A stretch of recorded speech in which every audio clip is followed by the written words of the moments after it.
Él nos dice que esto ha empezado hace 2 horas. El antecedente más importante dice que estuvo probando pistachos. ¿Correcto? ¿Y en qué podemos pensar o en qué patologías podríamos pensar? ¿Perdón? Alergia. ¿Por qué alergia? Ya, un fruto seco, ¿no? ¿Otra cosa? El escozor también es una alergia, ¿no? ¿Ya? Y cuando evidenciamos, si el paciente dice que tiene escozor en la espalda, ¿qué lugar anatómico tenemos que observar? La espalda, ¿correcto? Muy bien, vemos, no se ve bien, creo. ¿Qué observan en esa imagen?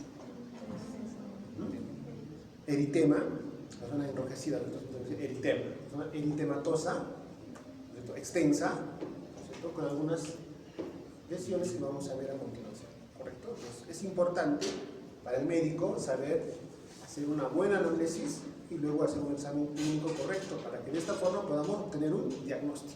Muy bien, el día de hoy vamos a hablar de los principales síndromes dermatológicos que se pueden presentar. Ustedes van a llevar en años superiores un curso de dermatología y allí lo van a hacer de manera mucho más extensa y lo van a enfocar sobre todo a lo que es el diagnóstico y tratamiento. Acá vamos a ver a reconocer ciertas lesiones que se pueden presentar en un paciente, ¿correcto? Hay que recordar que la piel no solamente involucra la parte que podemos observar, también está el cuero cabelludo, la mucosa, los pelos, la glándula sudorípara y las uñas, porque hay patologías que comprometen tanto la estructura de la piel como cuero cabelludo, como uñas, como pelos y fanegas. ¿Ya? Eso tienen que tener en cuenta. Muy bien, vamos a empezar con el primero, síndrome alérgico. Es el síndrome de mayor consulta en la sala de urgencias. Los pacientes vienen a urgencias de causa dermatológica por esto. Entonces, ¿a qué se debe? A una respuesta inmunitaria anormal a una sustancia desconocida, denominada alérgeno. Y este alérgeno puede ser polen, puede ser ácaros, pueden ser ciertos alimentos. Los alimentos que más producen alérgenos es la leche, los huevos y frutos secos, como en el caso de nuestro paciente.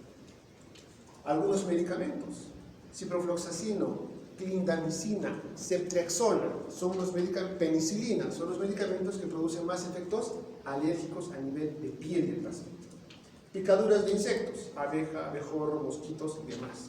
Y esta picadura de insectos es mucho más intensa en pacientes pediátricos que en pacientes adultos, ¿ya? Inclusive causa pues, síndromes anafilácticos. Esta alergia va a generarse por 4 reacciones de hipersensibilidad que Kunz y Helms han descrito, que son la reacción inmediata, la reacción citotóxica, inmunocomplejos y la tardía.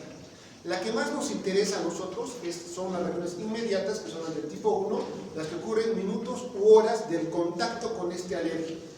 Generalmente alergias alimentarias, ¿no?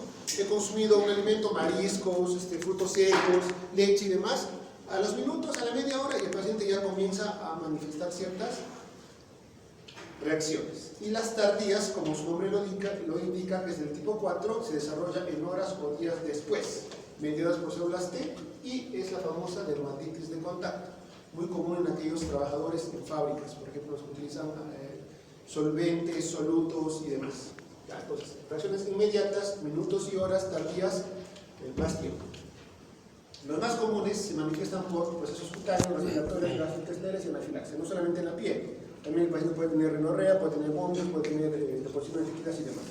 Vamos a hablar ahora de los cutáneos, ¿no es cierto? Lesiones que podemos evidenciar a nivel de la piel. Eczema.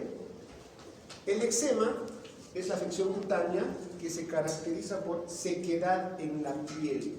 El paciente nos va a manifestar que tiene una zona en la piel que está seca y de escape. Y generalmente tiene una cierta extensión. El paciente lo manifiesta como un enrojecimiento de la piel y picazón. Doctor, tengo una parte rojiza en mi cuerpo que me pica bastante y cuando me rasco sale como una caspita. Ese es un eczema. Esta afección es muy común y no contagia. Muchos pacientes ven unas lesiones que son extensas y piensan que va a ser contagioso al tocarlas. ¿Ya? Estas no contagian. ¿Por qué? Porque no está producido por un microorganismo, está producido por un proceso inmunológico. El eczema, para muchos autores, también se conoce como dermatitis atópica ¿ya? Es una patología muy común, sobre todo en niños. Otro tipo de lesiones de eczema son producidas por la dermatitis de contacto y la seborreica. Acá tenemos un eczema a nivel del dorso, del antebrazo, de la mano, del brazo izquierdo, una zona eritematosa amplia con una descamación fulgurácea. Y el paciente nos va a manifestar mucho picazón, mucho prurito. Entonces, la pregunta clave acá es, ¿pica? Y cuando pica, el paciente ¿qué hace? Se rasca. Y cuando el paciente se rasca, ¿qué va a pasar con la lesión? Va a disminuir la sensación de escozor. Pero al producir este escozor, lo que mi cuerpo va a generar es histamina. Por lo tanto, esta lesión va a perdurar por más tiempo. Es por eso que el tratamiento para acá son antihistamínicos, ¿ya? Y obviamente pomadas tópicas. Una dermatitis por contacto también es un eczema. Por ejemplo, los que trabajan en construcción, los que agarran constantemente cemento, los que agarran pinturas, solventes, generan a nivel de los dedos de la mano ciertas alteraciones que van a complicar pues, al paciente y la van a tener por mucho más tiempo. Una dermatitis seborreica, ¿no es cierto? Son lesiones eritematosas extensas que tienen una descamación blanquecina. Todos estos ejemplos son típicos de eczema. Tenemos que preguntar al paciente el tiempo de evolución, cómo empieza y qué síntomas están relacionados. Él nos va a decir, está rojo, me pica. Y cuando me pico, sale como una caspita. ¿Correcto? Eso es un eczema. Urticaria. La urticaria se caracteriza porque se presentan placas migratorias sobreelevadas, eritematosas y pruriginosas. El paciente va a decir, tengo como unas ronchas, y esas ronchas se palpan, por eso dice que es una placa sobreelevada. ¿Por qué dice que es migratoria? Porque el paciente dice, en la mañana me salió en el pie, ahora me está en la barriga, y ahora está acá en el pecho, ¿no es cierto? Y van viajando de lugar, pero en un tiempo muy corto. La lesión elemental típica de la urticaria es una roncha o un abón, que es una lesión extensa, sobre levantada. Es por eso que yo puedo palpar esto en la piel del paciente, ¿no? Son placas eritematosas rojas, ¿no es cierto?, que van viajando de un lugar a otro. Por eso yo debo preguntar al paciente.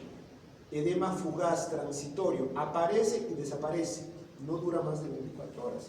El paciente dice, ¿no? Así tal cual, el paciente viene con todo el cuerpo con estos abones, tal cual apareció de manera rápida, también va a desaparecer de manera fugaz. Pero obviamente, pues el paciente se asusta porque todo el cuerpo está con abones. ¿Ya? ¿Qué cosa tiene? Prurito. Pero el prurito en este caso es menos intenso que el eczema. Lo que al paciente le preocupa es esas lesiones extensas en muchas partes del cuerpo, a veces generalizadas y a veces muy localizadas. Algo típico para yo poder hacer mi diagnóstico diferencial es el famoso dermografismo. Es un signo, ¿verdad? Cuando yo veo en un paciente un eritema y el paciente me dice que esto le ocasiona mucho prurito, yo tengo que diferenciar de una reacción alérgica o de una urticaria o de una patología más inmunitaria. Para eso yo practico el dermografismo. Este es un tipo de urticaria física que se caracteriza por la forma de ronchas y abones elevados inmediatamente después de que el médico ha hecho una presión forzada o rascada.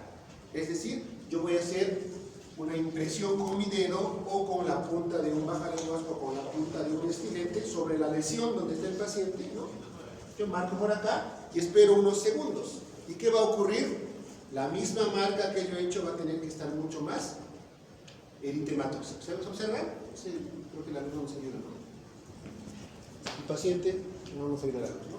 El paciente tiene un eritema allí, yo con la mano, con el dedo, hago dibujos sobre la piel del paciente y esas lesiones o esas líneas que yo he trazado se van a formar tal cual está.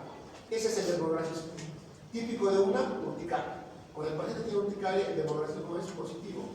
Al igual que aparecen acá, en minutos eso va a desaparecer. ¿Correcto? Eso es algo típico y patognomónico de una urticaria. Muy bien, entonces tenemos alergia, tenemos urticaria. Ahora tenemos el síndrome eritematoso-escamoso. Enfermedades que tienen placas eritematosas y escamosas, que van a variar de acuerdo a su patología en severidad y en apariencia, es decir, cómo yo la voy a observar. Entonces, ¿qué tienen que tener estas lesiones? Tienen que tener un eritema, o sea, enrojecimiento de la piel y aumento del flujo sanguíneo. Tienen que tener escamas, tienen que descamar. ¿Por qué? Porque se acumulan las células muertas sobre la superficie de la dermis y estas se desprenden. Y obviamente tienen que haber prurito. Todo lo que descama ocasiona prurito. ¿Intenso o poco intenso? ¿Qué enfermedades están dentro de este síndrome o son típicas en sus lesiones? Eritemas, escamas y escozor, psoriasis en sus diferentes variedades, dermatitis seborreica y dermatitis de contacto, porque recuerden que estas dos que ya las vimos anteriormente también tienen un eritema y escama, ¿correcto? Lo más típico cuando lleven dermatología, y ustedes van a saber diferenciar, es la psoriasis. Erupción monomorfa, es decir, tiene una sola forma, son redondeadas. No van a ser de diferentes formas como una urticaria. En este caso tiene una erupción monomorfa. Simétrica, bordes casi regulares, que esta es su lesión elemental. Placa eritematosa, bien delimitada, redondeada u oval, de tamaño variable, que está cubierta por unas blancas escamas, pueden ser nacaradas y son muy finas. ¿Dónde se localizan? Generalmente y de manera predilecta en lugares de extensión, codos, rodillas y cuero cabelludo, pero también puede ubicarse en otras partes del cuerpo. Lo más común es en esos lugares. Entonces, el paciente nos dice, tengo estas heridas, el paciente presenta como heridas, que son así redondeadas, y me pica. Y cuando el paciente se va a rascar, ¿qué va a ocasionar? Que esas escamas se hagan mucho más gruesas y se hagan nacaradas, la lesión típica de una psoriasis. Entonces, ¿qué síntomas habituales yo tengo que identificar en mi paciente para sospechar de psoriasis? Una erupción monomórfica, es decir, que tenga una sola forma, que tenga escamas, que el paciente tenga picor, y el paciente en muchos casos lo relaciona con dolor articular. Por ejemplo, siento que me duelen los codos. Después de eso me levantan estas lesiones, porque esas lesiones aparecen y a veces mengúan en su intensidad. ¿Correcto? Muy bien. Hay bastantes tipos de psoriasis que van a depender de ciertas características. Eso ya para que lo lean, ¿no? Psoriasis en placas, cutánea, inversa, pustulosa y eritrodérmica. La psoriasis en placa, la más común, la que hemos visto al inicio, representan placas rojas, eritematosas con escamas. ¿Qué lugares más comunes? Codos, rodillas, cuero cabelludo. La famosa psoriasis en placas, la más común que se presenta, generalmente en adultos mayores de 45 años. La gutata de gotas, son pequeñas placas en forma de gotas que se extienden en brazos, piernas y tronco, como gotas. ¿Y cómo yo voy a poder diferenciar esto de otras patologías dérmicas? En que la psoriasis tiene una característica importante, que son placas monomórficas, es decir, son placas muy parecidas e iguales. ¿Ya? Son eritematosas y de escamas. La inversa ya no se va a poner en zonas de articulaciones, sino en zonas de pliegues. Las zonas más comunes, axilar, debajo de las glándulas mamarias o a nivel de genital, a nivel de escroto. Es muy típico que pacientes que tienen psoriasis de larga data, ya la psoriasis manifiesta a nivel de axilas y a nivel de genital. Es por eso que si yo observo a un paciente con las lesiones típicas en codos o rodillas, es importante examinar y preguntarle si ha notado alguna lesión a nivel de zonas de pliegues y sobre todo en zonas de pliegues que generan mayor producción de sudor, axilas, debajo de las mamas y a nivel de genitales. Si se presentan en estas zonas las lesiones típicas, hablamos de una psoriasis inversa. La pustulosa. Esta psoriasis, aparte de la lesión monomórfica característica, está rodeada por algunas pústulas, ¿cierto? Que son esos pequeños puntos con contenido purulento. ¿cierto? Psoriasis pustulosa. Yo tengo que evidenciar que sobre o alrededor de esta lesión psoriática tiene esas pústulas. Me va a indicar que hay una infección o una sobreinfección. Y si el paciente va a rascarse, ¿qué va a hacer? Va a reventar esas pústulas y va a ser un caldo de cultivo. Va a haber una infección sobreañadida a su proceso.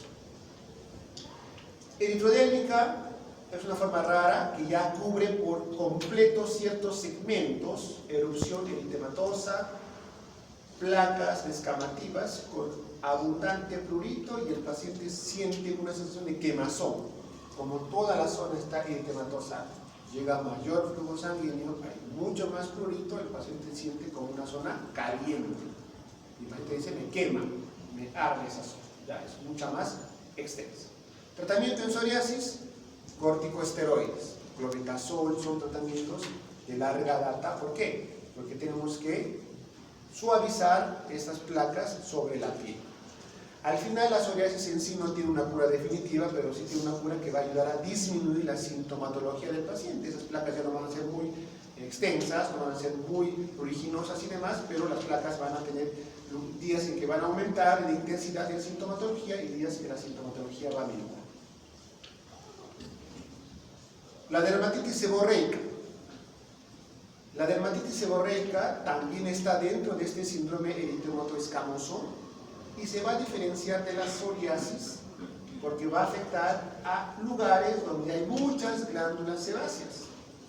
En los codos y en las rodillas tenemos glándulas sebáceas. No, tenemos, pero no tenemos en exceso. ¿Dónde tenemos más? Cuero cabelludo, ¿verdad? Entonces, puede haber en la cara, que son placas escamosas y rojizas, ¿cierto? Medias ovaladas y redondeadas. Muy diferente de una tiña capitis. La tiña capitis es una lesión muy parecida porque también escama, pero los bordes de una tiña son bordes muy rojos. Eso nos hace diferenciar de una dermatitis seborreica.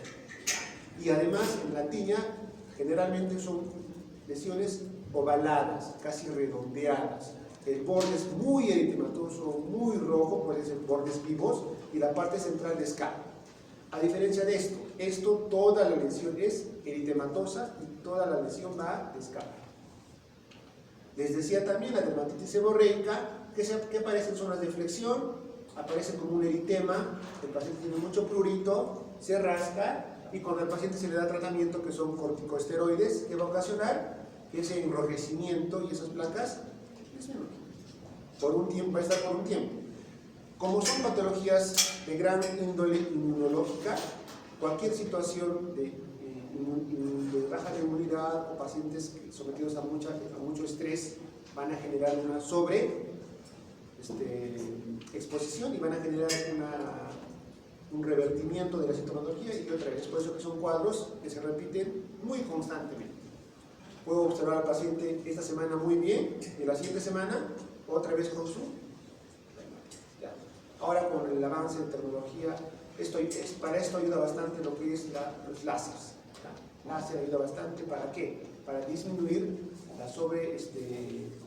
exposición al eritema a nivel de estas zonas. Dijimos la dermatitis de contacto afecta a la piel, la inflama por sustancias irritantes o alérgenos de larga data. Común, pacientes que trabajadores de limpieza, ¿no? En consulta recibimos pacientes que vienen al consultorio y dicen, mis manos se me secan, son ásperas, se me descaman, a veces me pican. ¿Y en qué trabajan? Soy persona de limpieza. Trabajo soy ama de casa. Soy empleada de hogar. Entonces, ¿qué agarramos de limpieza? Lejía, pasta, detergente. No, pero uso guantes. Y el contacto de ese guante por mucho tiempo, ¿qué genera? Sudoración. Y esa sudoración va a generar que esta mano esté macerada. Y esa maceración en contacto con ese látex va a generar este cuadro alérgico, esta dermatitis. Pues el primero es, ¿qué cosa? Retirar la sustancia que genera esta dermatitis. No le vamos a decir al paciente, a la persona que ya deje de trabajar, porque te va a dar, lo ideal sería eso. Pero si es la única forma de trabajar, tendremos que buscar otras formas. Guantes de propileno, por ejemplo, ¿cierto? utilice una crema antes de ponerse el guante. O cuando esté en contacto con el detergente, el ayudín, el ácido, la lejía, utilice guantes de protección para evitar el contacto. Los que trabajan en construcción, utilicen guantes cuando agarren cemento, cuando hagan mezclas y demás, para poder disminuir. Corticosteroides, betamethasona y hidrocortisona van muy bien con este tipo de lesión, ¿ya? Cuando son muy extensas, ya las flexuras son comprometidas y el paciente siente cierta dificultad para la tensión de las palmas de las manos. Son mucho más agrietadas, son mucho más ásperas, y lo ocasionan pues dolores, inclusive algunos sangrados, ¿ya? Entonces, en este caso es importante preguntar contacto con qué sustancias ha tenido. Por eso, en la historia clínica, un dato importante en filiación es la ocupación de nuestro paciente, ¿tá? Si un paciente me dice, no, yo soy secretaria y viene con estas lesiones, hay que investigar algo más. ¿Contacto con qué está? Los que utilizan cosméticos, ciertas pomadas, temo y demás cosas que traen cosas tan baratas, ¿verdad? Pero están hechas a base de ciertos elementos, mercurio, plomo y demás, que en contacto con ciertas áreas del cuerpo ocasionan estas dermatitis. Los que se compran los aretitos de fantasía que vienen y luego vienen con un eritema en la zona del pabellón auricular, ¿por qué? Por contacto con el níquel, por ejemplo. A veces las correas que traen el níquel también tienen en contacto con la piel, ocasionan ciertos grados de eritema. El paciente tiene escozor, el paciente se rasca, la piel reacciona aumentando su espesor y por eso la piel se escapa. Entonces, es muy importante al paciente preguntarle contacto con qué ha tenido, qué se ha echado, desde cuándo ha visto estas lesiones o a causa de qué cree que le ha levantado. Es que me regalaron un pintahojas, me puse y al día siguiente apareció rojo. Me puse una mascarilla que me dijeron que me compre y me encantó y me puso así. Lo primerito, retirar el agente causante y obviamente tratar de muy bien. Síndrome flictenular y ampollar, es decir, hablamos de patologías que tienen o flictenas o ampollas o vesículas. Y ustedes saben diferenciar un flictena, una ampolla y una vesícula porque son lesiones elementales, primarias de la piel. Estas lesiones, recuerden que son levantadas y están llenas de un líquido, ¿ya? Pueden ser causas de diversas razones, por trastornos inmunitarios, por infecciones o reacción a ciertos medicamentos. Hay que diferenciar una vesícula, una ampolla y un flictena. Cuando ustedes describan semiológicamente la lesión, ustedes tienen que saberlas diferenciar. La ampolla, una lesión cutánea que se eleva, tiene líquido y mide en promedio más de 5 milímetros. En cambio, la vesícula, misma lesión levantada, tiene contenido, pero el tamaño es menor a 5 milímetros, 0.5. ¿no? En cambio, un flictema es similar a una ampolla, porque tiene contenido, pero es mucho más grande. Algunos autores describen a un flictema como una ampolla grande. Es decir, una ampolla que tiene que medir por lo menos más de 1 centímetro. ¿Qué lesión provocada puede producir flictemas o ampollas? En casa, por ejemplo. Quemaduras. Lo típico, ¿verdad? Quemaduras de qué grado. ¿Qué grado producen ampollas? Segundo grado. Vienen niñitos. Mi hijito ha jalado la calentadora y se acabó con agua hervida. Todo el brazo lleno de flictemas. Muy bien. Entonces, ¿qué patologías ampollosas? Pénfigo ampolloso, epidermolisis, eritema multiforme, queratoconjuntivitis flictenular. Son patologías que causan presencia de estas lesiones en ciertos cuadros. Hablamos del pénfigo. Lo más común en este grupo de patologías es el pénfigo, pero también hay que diferenciar el famoso pénfigoide. El pénfigo tiene ampollas intradérmicas, están por debajo de la piel, mientras que el pénfigoide son ampollas subepidérmicas, debajo. Es decir, las ampollas que más rápido se van a reventar son las del pénfigo o del pénfigoide. Del pénfigo, están más arriba, más superficiales, por eso que rápidamente se revientan.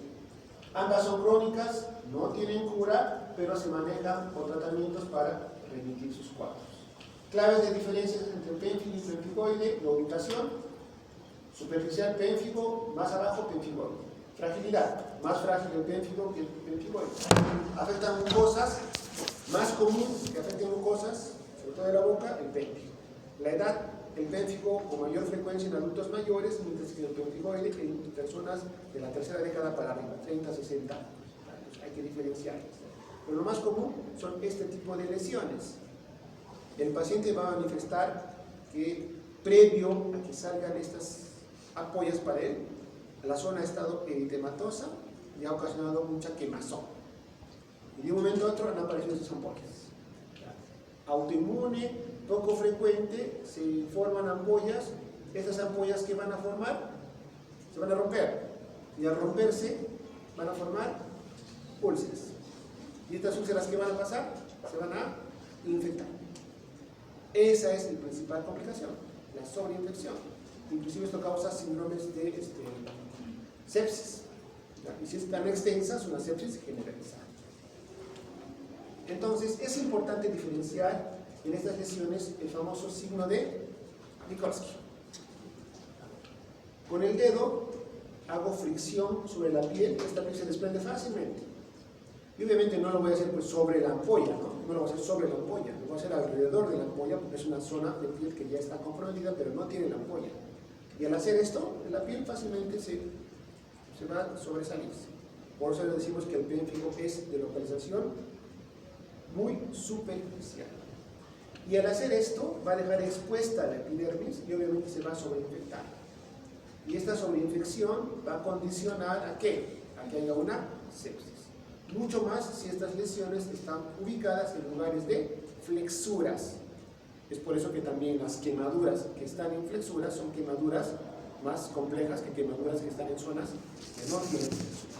Entonces recuerden que cuando aplicamos esta ligera presión en la zona y esta se desprende, hablamos de un signo de Nikolsky positivo. Eso es típico en pénfigo. Cuando ya es muy generalizado esto, hay mayor compromiso, estas ampollas, ¿no es cierto?, blancas, los grandes se rompen, se van a volver unas ampollas más flácidas y van a dejar una erosión y a tener una costra. Y si en ese proceso de flácidas y erosión van a sobreinfectarse, ahí es la complicación importante. Aquí el paciente tiene que hacer un tratamiento antibiótico de larga data intrahospitalario. ¿Correcto? Cuanto más extensas sean estas lesiones, obviamente mayor compromiso va a tener el paciente. Es por eso que es importante la evolución de los pacientes, va a depender mucho de en qué tiempo ha venido de la aparición de las ampollas. Clitenas, hemos dicho que son mucho más extensas por picaduras de insectos, algo típico del herpes, ¿cierto? Hay 8 virus de herpes que afectan a seres humanos, los más importantes, los virus de herpes simples, que son 2. El uno, que afecta a boca, gingivoestomatitis, herpes labial y queratosis herpética. Y la 2, a nivel de genitales. Esto es típico, es lo común, se va a encontrar siempre. Herpes tipo 1, afección viral. El paciente va a decir, he sentido que me quemaba, me picaba, de un momento a otro me aparecen unas bolitas. ¿Qué son estos? Ampollas, clitenas, vesículas. Vesículas agrupadas. Estas vesículas agrupadas van a tener una base eritematosa. Entonces ahí vemos las fases del herpes labial.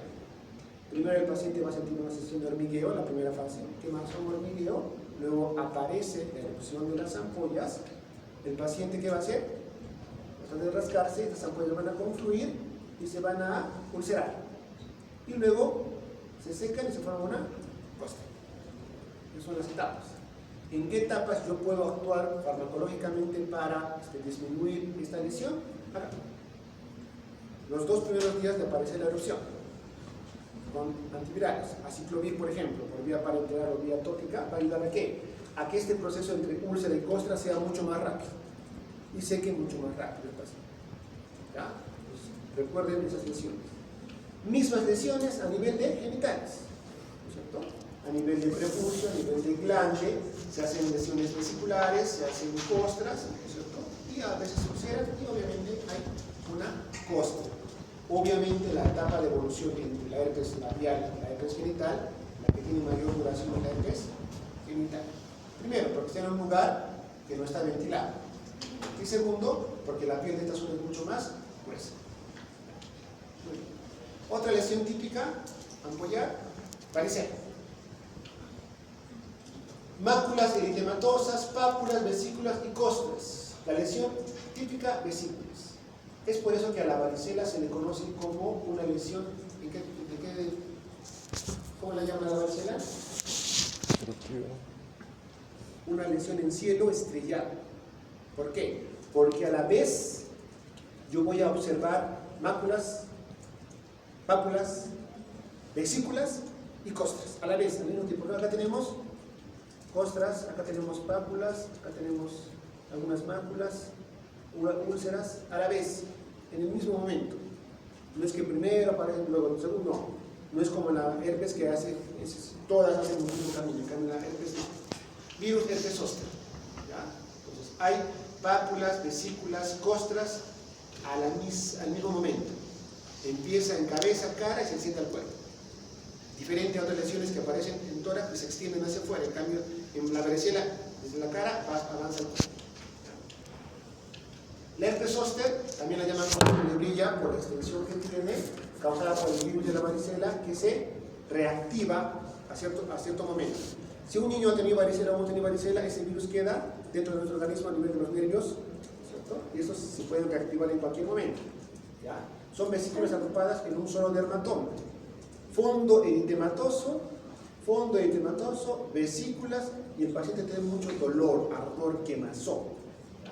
En pacientes adultos, cuanto más adulto le da esta patología, el dolor es más intenso. Un dolor neuropático que a veces puede durar meses o años, por más que el paciente ya no tenga la lesión. Entonces hay una base eritematosa, ¿cierto?, con ciertas vesículas, y estas vesículas van progresando y se hacen completamente grandes y luego tiende a secar. Y en este tiempo el paciente va a tener mucho quemazón y ardor. Si nosotros damos, desde que el paciente nos indica que ha aparecido esta erupción, las primeras 72 horas, intervenimos con fármacos, el dolor neuropático va a durar menos tiempo. Pero si el paciente ya viene cuando ya ha erupcionado esto, dice, hace una semana ya tengo esto, ya el tratamiento que le demos va a hacer que el dolor neuropático sea mucho más prolongado. Hay pacientes ancianos que tienen años sin dolor.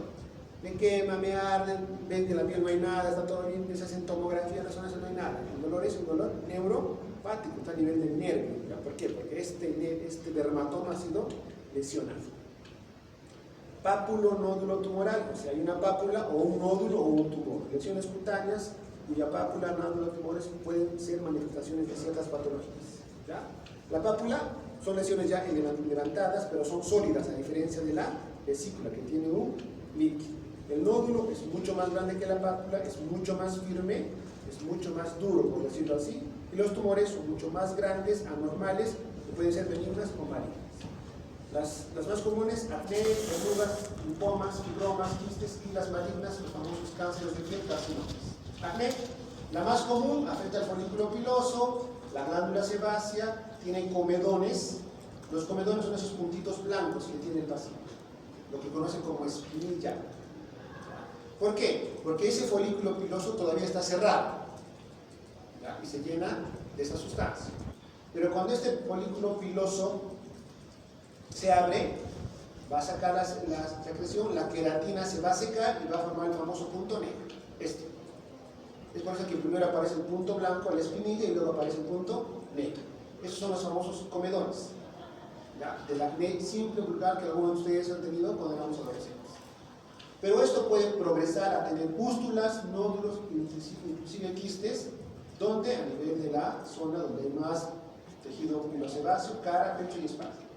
Y son formas graves de acné, donde no solo va a haber comedones ni pústulas, sino también van a haber nódulos o quistes. Los nódulos son cuando la lesión que nosotros vamos a tocar son duros y son mucho más profundas. Sentimos adentro como una arvejita, por decirlo así. Y el paciente va a tener cierto dolor. Y los quistes son lesiones que son mucho más suaves, mucho más blandas y están mucho más superficiales. Si nosotros reventamos ese quiste, obviamente la lesión se va a extender más. Es el famoso acné vulgar, acné conglobata.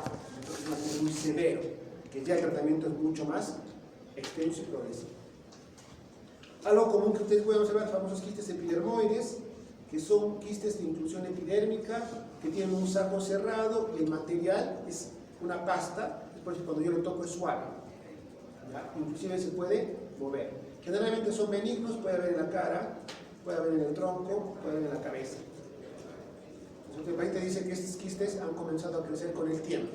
No les provocan dolor, lo que les provoca son molestias y son muy grandes y de acuerdo a dónde estén ubicados. ¿Cuál es la solución? Quirúrgico. O sea, hay que cortar el quiste, sacar todo el saco, porque recuerden que un quiste tiene un saco, y obviamente vamos a disminuir el tamaño y va a desaparecer este quiste. El lipoma. ¿Han visto esas masas? A diferencia de un quiste, el lipoma es grasa. Es por eso que es más consistente que el quiste epidermoide. El quiste epidermoide es muy suave. En cambio, el lipoma es mucho más duro. Pero se puede tocar, se puede moverse y no le causa dolor al paciente. Lo que le causa es sensación de masa. Y esto puede estar localizado en cualquier parte del cuerpo. Desde la cabeza, tronco, las partes más comunes es tronco y zona pélvica. Es un lipoma, que puede ser pequeño o grande y crece con el tiempo. Inclusive tiene evoluciones de años. Entonces, hace 2 años era pequeño, ahora está mucho más grande. Antes parecía un limón, ahora es una naranja. Cuando es muy extenso y muy grande, ya le va a causar ciertos compromisos porque va a haber compresión de ciertos lugares anatómicos donde está ubicado el lipoma. La solución también es quirúrgica. Ya terminamos con las verrugas simples. Las verrugas son nódulos bien delimitados, rugosos, redondeados, de borde irregular, ¿ya? Miden de 2 a 10 centímetros. El área más común, dorso de las manos, es lo más común que puede haber los estos. Son lesiones múltiples de gran tamaño y generalmente son más intensas en pacientes con inmunodepresión, ¿no? Las famosas verrugas, ¿no? Muchas tienen verrugas, las cauterizan, se caen, se secan. Cuando estas verrugas se localizan a nivel de los genitales, hablamos de los condilomas, el famoso condiloma acuminal, pápulas filiformes y sésiles. Filiformes porque tienen forma de un coliflor, son mides rugosas en la superficie, aterciopeladas, planas, una base amplia, o sea, son bien pegadas, ¿ya? Ásperas, región perineal, perirectal, de labios en la vagina o a nivel del pene, ¿no? No tienen síntomas, el paciente no dice que le pica, es por eso que el paciente generalmente no se da cuenta de inicio, porque no le ocasiona ninguna sintomatología al paciente, ¿ya? Pero ya cuando están extensas o se localizan en la zona perianal, hay cierto picor en el paciente. Entonces, las lesiones de los condilomas acumulados, recuerden, tienen formas filiformes y de base bien amplia, son bien planos en forma de un polígono. Y bueno, ya para terminar, melanoma maculocutáneo es un cáncer agresivo de la piel que comienza como un tumor, no, empieza como una mancha, como un lunar. Y el paciente dice, con el tiempo esto ha cambiado. Antes era plano, luego se ha ido levantando, ahora es una masa que tiene un tumor. Y para esto es importante que ustedes ya saben esto, diferenciar el ABC del lunar, ¿cierto? Ver la simetría de sus bordes, el color, el diámetro y la evolución, ¿no? Si es un lunar que es asimétrico, si yo parto a la mitad y las dos partes no son iguales, los bordes son totalmente irregulares como una gota desparramada, hay diferentes tonalidades en el mismo lunar, se habla de discromía, mide más de 6 milímetros, ¿no es cierto? O rápidamente ha cambiado de forma o de tamaño, tienen que ser evaluados por un dermatoscopio para determinar, biopsiar o retirar la lesión. Lo que cumple estos criterios tiene más del 70% de probabilidad de ser un melanoma, una lesión cancerígena. ¿Correcto? Muy bien, entonces, ¿cuál es el diagnóstico del paciente? ¿A qué síndrome entra esto? Alérgico. ¿Qué patología tiene? Lesión extensa en todo el tronco. Prurito intenso. Alérgica. Psoriasis no entra en síndrome alérgico. Urticaria. ¿Qué signo hemos evidenciado? Dermografismo positivo. ¿Correcto? Muy bien, es lo más típico que van a encontrar ustedes en los pacientes. No sé si hay alguna pregunta. Doctor, el lipoma, he visto que puede crecer en los tendones. Ya. Hay lesiones que crecen a nivel de las articulaciones de las manos, pero eso ya no son lipomas, se llaman gangliomas. Son gangliones. ¿Por qué? Porque hay una protrusión del líquido sinovial de la articulación y sale como una masa. Eso no es un lipoma, es un ganglión. Generalmente el lipoma no se localiza sobre articulaciones. Es la diferencia. Mi hoja de asistencia, por favor.